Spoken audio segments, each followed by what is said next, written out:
সিলেটের কোম্পানীগঞ্জ উপজেলার ভোলাগঞ্জে সাদা পাথর লুটের ঘটনায় আরও ৫ জনকে গ্রেফতার করা হয়েছে। এ নিয়ে মোট গ্রেফতার হলেন ৬ জন। পাথর লুটের ঘটনায় অজ্ঞাতনামা ১.৫ থেকে ২,০০০ জনকে আসামি করে মামলা করা হয়েছে।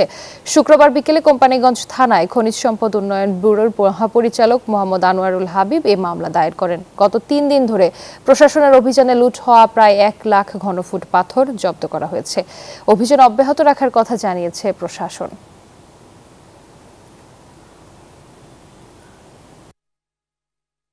রুবা, আপনাকে ধন্যবাদ। আপনি জানেন যে গতকালকে বিকেলেই অর্থাৎ শুক্রবার বিকেলেই খনিজ সম্পদ উন্নয়ন ব্যুরোর মহাপরিচালক তিনি মামলা দায়ের করেছেন এবং সেখানে আসামি করা হয়েছে ১.৫ থেকে ২,০০০ জনকে অজ্ঞাতনামা করে।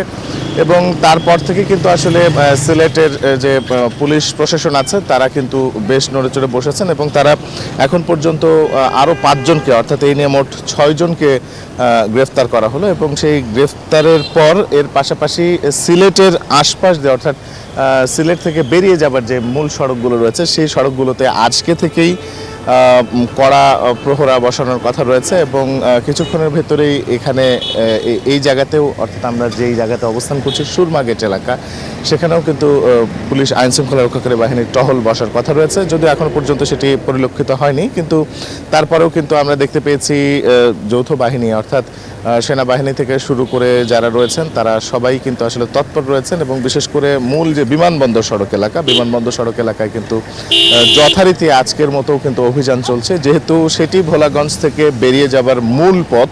সুতরাং এর পাশাপাশি যে অন্যান্য ছোট ছোট পথগুলো রয়েছে সেই জায়গাগুলোতেও কিন্তু নতুন করে প্রহরা বসানো হয়েছে এবং সেই সাথে আশপাশের জেলা থেকে আজকে ম্যাজিস্ট্রেটকে নিয়ে আসা হচ্ছে যেন এই অভিযান কার্যক্রমকে এবং একই সঙ্গে উদ্ধার তৎপরতাকে আরও বেশি ত্বরান্বিত করা যায়। এই ছিল আমার কাছে। এখান থেকে সর্বশেষ ফিরে যাচ্ছি রূপ আপনার কাছে স্টুডিওতে। বান্ডেল থাকলে প্রতি সেনমানিতে টাকা বাঁচবে। বিকাশ সেনমানি বান্ডেল কিনে জিতুন প্রতি লেনদেনে।